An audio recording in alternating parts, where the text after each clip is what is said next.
ગુજરાતમાં નકલી પોલીસ અધિકારી, જજ, કોર્ટ સહિત નકલીની ભરમાર વચ્ચે વધુ એક નકલી અધિકારી ઝડપાયો છે, જેમાં વાંકાનેરની કિડ્સલેન્ડ તથા યુવતી વિદ્યાલયના સંચાલક મેહુલ શાહે પોતે અમદાવાદની અસરવાની સ્કૂલના ટ્રસ્ટી હોવાનું અને મહેસૂલ વિભાગમાં પ્રમોશન થયું હોવાનું કહીને ભાડે ગાડી લઈ છેતરપિંડી આચરતો હતો. જોકે ભાંડો ફૂટતા સરકારી અધિકારી હોવાનો રોફ જમાવીને ફરી રહેલા મેહુલ શાહની પોલીસે ધરપકડ કરી નાખી છે.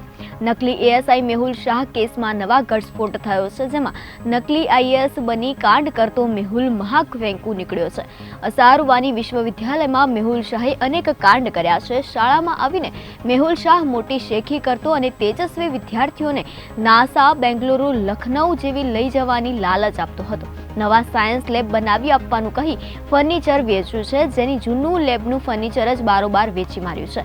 આ મેહુલ શાહે સ્કૂલમાં સાયન્ટિસ્ટ તરીકે ઓળખ આપી પ્રવેશતો અને સંચાલકોને વિશ્વાસમાં લેવા વિજ્ઞાનના પ્રયોગો પણ કરતો. વિશ્વવિદ્યાલયને 35 કરોડમાં ખરીદી હોવાની ડંફાસ મારતો. આ સાથે બોપલની એક શાળા 100 કરોડથી વધુમાં ખરીદી હોવાની પણ વાતો કરતો હતો. દક્ષિણ ભારતમાં બાપ દાદાના ચાના બગીચા હોવાની પણ ફેંકતો હતો. મહાઠગે શાળાના સંચાલકને પણ 10 લાખનો ચૂનો ચોપડ્યો હતો. આ ફેંકોબાજે જિલ્લા શિક્ષણ અધિકારીને કેન્દ્ર સરકારના ટોપ સાયન્ટિસ્ટના નામે અજાવ્યા છે.